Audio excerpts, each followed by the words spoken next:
maglalaro po tayo ng Pinoy Henyo. May huhula po ng word si Kuya Rap. Are you ready, Kuya Rap? Yes. Ate Rose? Yes! Game! Hula! Hayop?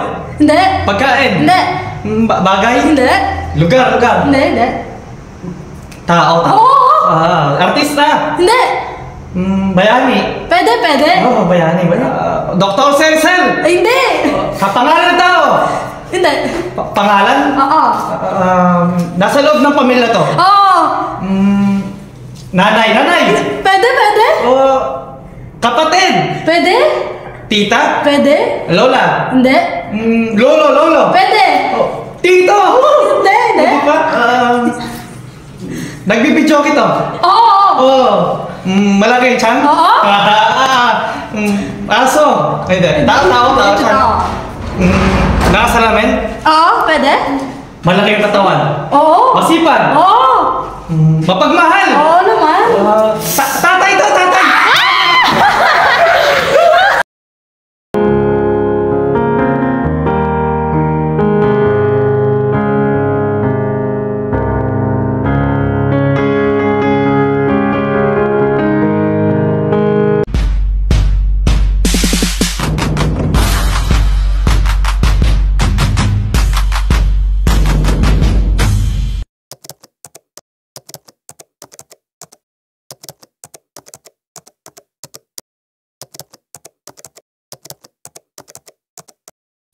Mabait. Masipag. Mahiyain. Babato. Matatag. Magaling kumanta. Kalapate. Mainang. Malaki dyan. Stuck on you. Adventurous. Hardworking. Scatter. Pogi. Wala bang? Halaga. Masung. Kalbo.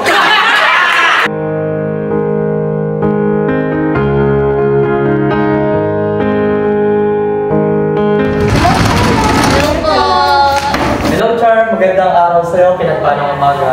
Kamusta ka naman ngayon? Okay lang po. So, sa umagang ito, meron kaming mga tanong sa'yo na gusto namin malaman. Ano pala yung pakiramdam na merong kasamang father?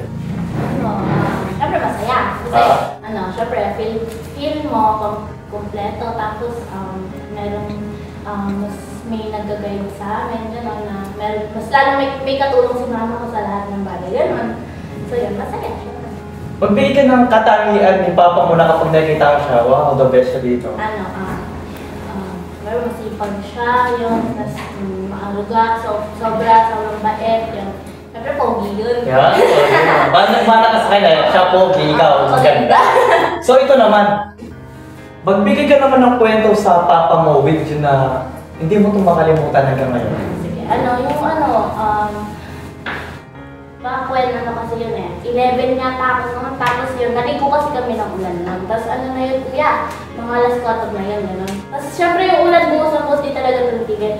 Alas 6 na hindi pa kami umuwi, nagbawag pa kami ng Tapos yun, pagka-uwi ko, galit na galit siya, inabot niya ako ng tubig sa school. Nagkabulan kami dun sa may loob ng school. Tapos akit pa ba kami dun sa hagdanan. Sa school na sa school, malapit kayo sa school. Kaya hindi makalimutan yung kasama mo si Papa mo doon. Tapos kinabukasan, nilagnat kayo. Pero ito naman, last naman. Pwede bang encourage yung mga kasama natin ngayon na nanonood ng mga kabataan na merong papa na nakakasama? Yan. So, masasabi ko lang po sa may mga nakakasama pang papa ngayon, cherish the moment, nakasama niyo sila. Yun, ingatan niyo sila, alagaan niyo sila.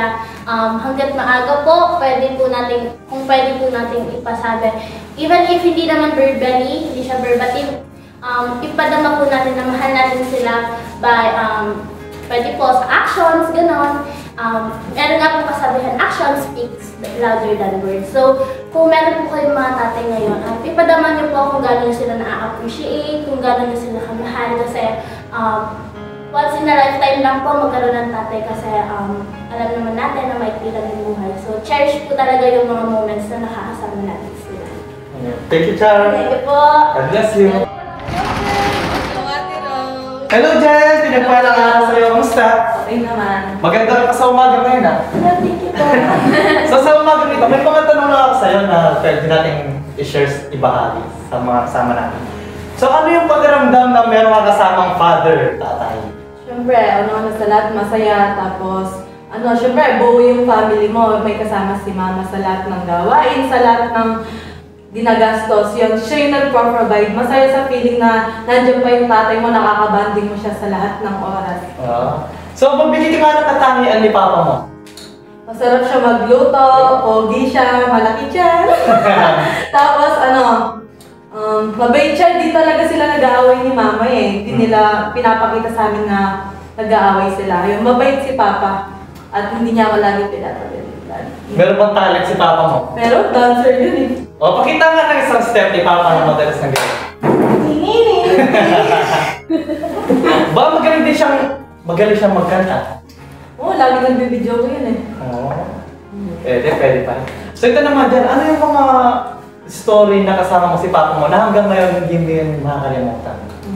Yan, nakakatawa yan kasi may cellphone yun si papa tapos pinag-aagawan namin ng kuya ko tapos kasi iniram niya kay papa yun tapos nakita ko, gusto ko din gamitin yung cellphone tapos kinukuha ko kay kuya ko yung cellphone tapos ayaw niyang ibigay sa akin. Nagsumbong ako sa papa ko para ibigay sa akin yung cellphone na yun. Ang sarap sa feeling na kinampihan ako ng papa ko kasi nga mag-isang babae lang ako. Parang, ako yung prinsesa niya, gano'n. So baka may mga gusto ka pang i-share sa amin about kay papa mo? Nung nagkasakit siya nun, parang mga pandemic days, no? Tapos, ang sakit sa feeling yung nakikita mo yung papa mo na parang hina niya na, tapos nangangayayat siya, gano'n. Tapos syempre, bilang bunso, tapos parang feeling ko wala man lang ako maitulong, gano'n. Ang hirap sa feeling na yung bata ka pa, parang syempre, gusto mo nandiyan pa yung papa mo kasi paglaki mo, nakatapos ka pa ng pag-aaral, yung makita niyo yung mga achievements mo sa buhay, di ba? Tapos, ayun, nagpipray ako lagi kay Lord na Lord. Sana pagaling niyo na po yung papa ko. Kasi yun lang yung tanging may tutulong ko eh. Kasi bata pa ako eh. Kaya lumapit ako kay Lord. Nagpray ako sa kanya. Hindi ako,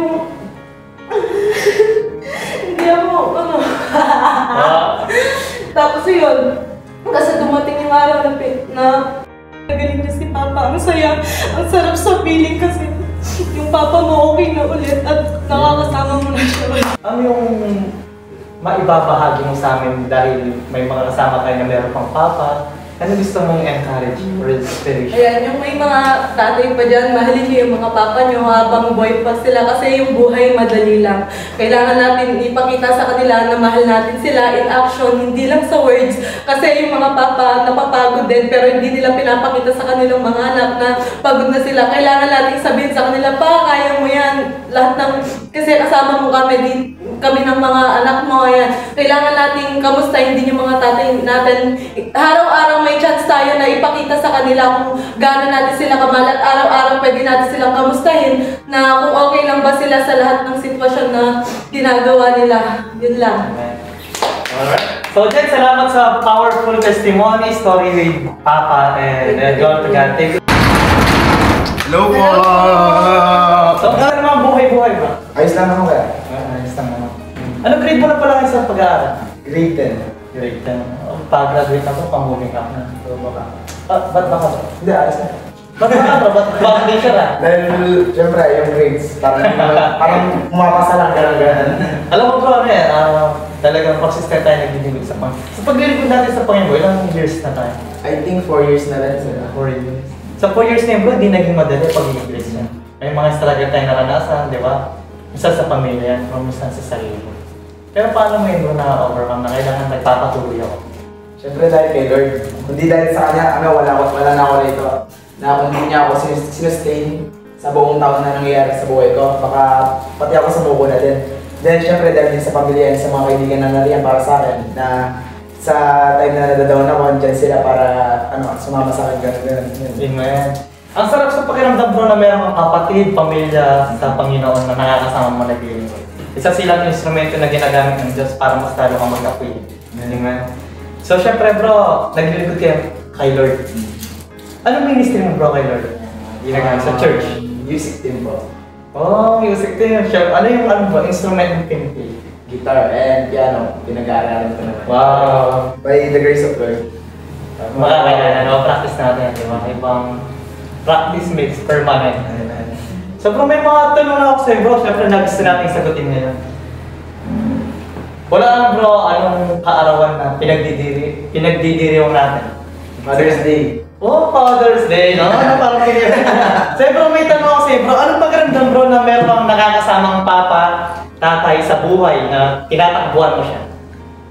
Una sa lahat, syempre hindi ko pa alam dahil, una pa lang, hindi ko man masyado nakilala yung tatay ko, gano'n. Then, dahil sa family problem na nangyari, parang naiiniwan niya kami, pero sa ginawa niya yun, syempre tanggap ko na rin na hindi naman porket iniwan niya kami.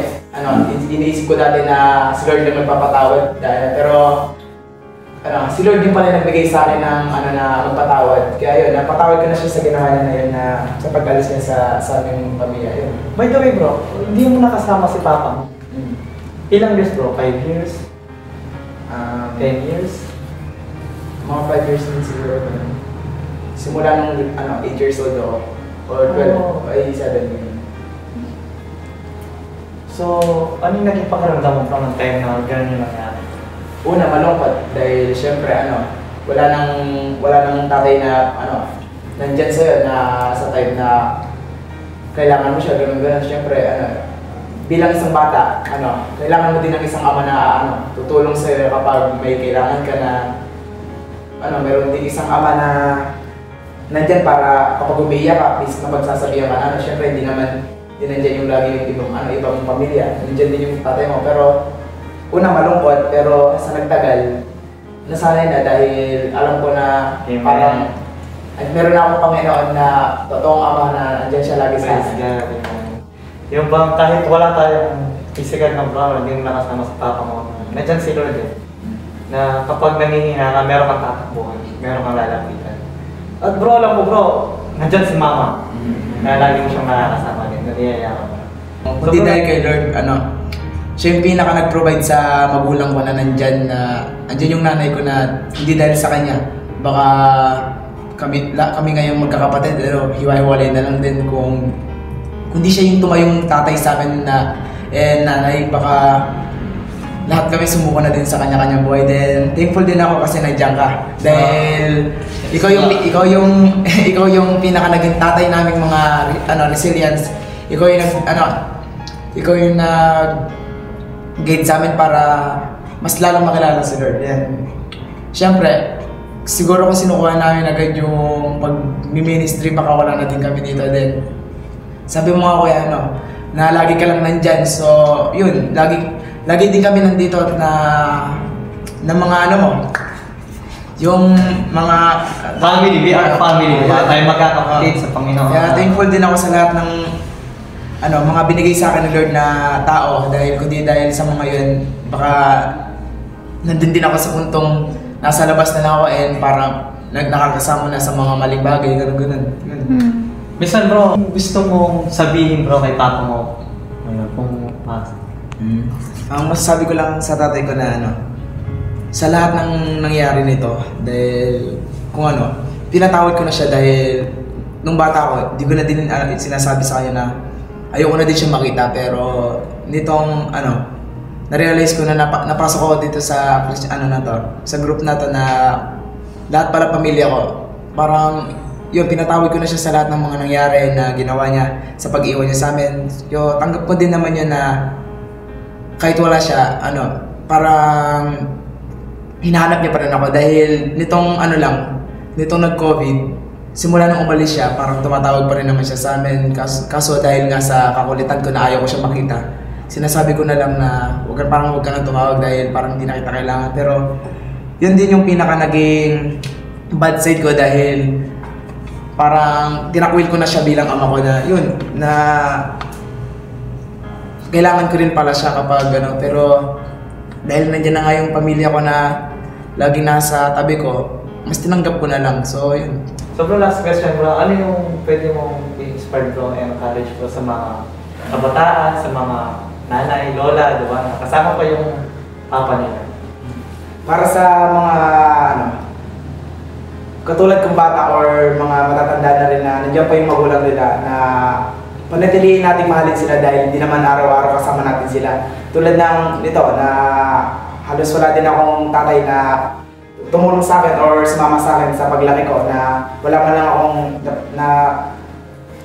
na dasnan na tatay na lagi nandyan sa akin na sa time na pag kailangan ko siya, gano'n-gano'n, na lagi lang natin siya mahalin, na hindi lang about dun sa regalo, dahil kahit simpleng sabihin mo lang sa kanya na tay, mahal kita, ma-appreciate niya yun, na sabihin mo lang na tay, nandito lang ako, parang gano'n-gano'n, na mahal kita sa ano. Then sa mga bata din dyan na lagi na ng tatay laging napapagalitan, syempre ginagawa lang nila yun dahil para mas ligtas ka or para mas matuto ka na hindi yan yung tama, dahil may way sila ng pagmamahal na hindi ay ganun yung pagpapakita nila sa'yo. So, yun. Yes, ganun bro. Salamat sa magandang kwento bro, testimony na nakasama. Kahit di mo nakasama matagal sa papa mo, talaga na dyan sila. Ingat na ito. Meron tayong tatapos. God bless bro!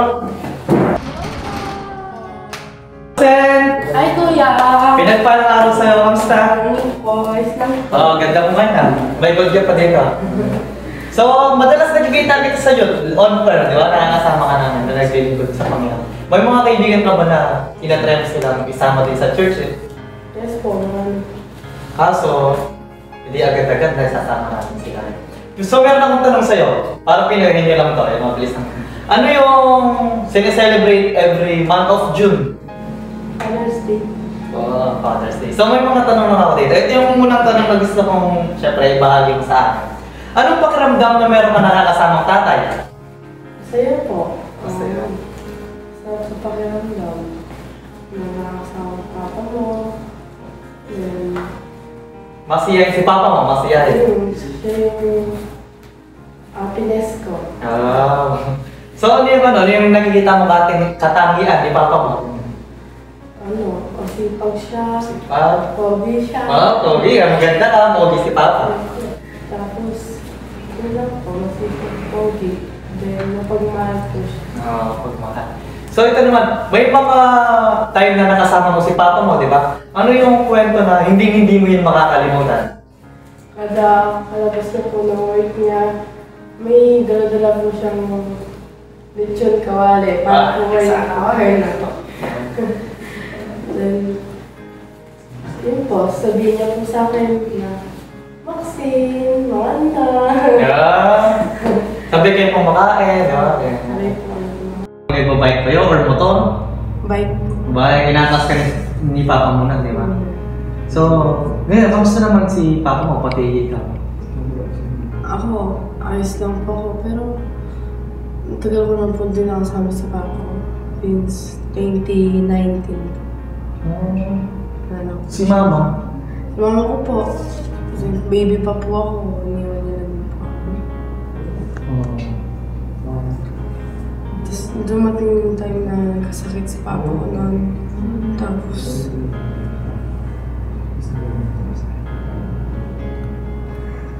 nagkasakit si papa ko noon. Tapos, birthday niya po noon, January 11. Tapos mga January 24 po, hindi niya na po kinaya. Nakahiga po siya sa higaan namin. Sabi niya po sa akin, last message niya po sa akin, Sin, hug mo ako. Dumating yung time na sinabi sa akin ni Ate Joy na, Sin, lalo si Papa mo. Sobrang sakit. Hanggang ngayon, hindi ko pa rin tanggap na wala na si Papa.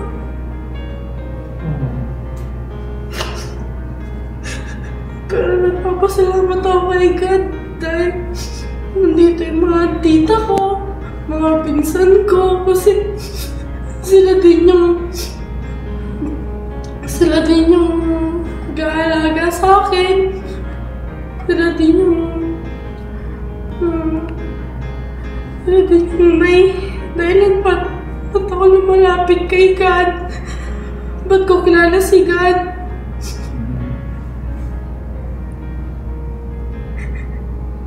Lagi ko din pinapanalangin na sana mababuhay yung lola ko kasi nanonood din nasa tabi ko. Siya nag-aalaga sa akin. Siya yung tumayong mama at papa ko.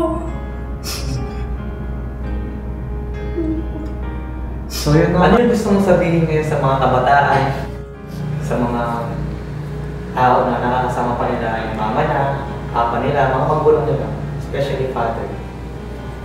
Sa mga nakasama po yung tatay dyan, mahalin lang po natin yung mga papa natin.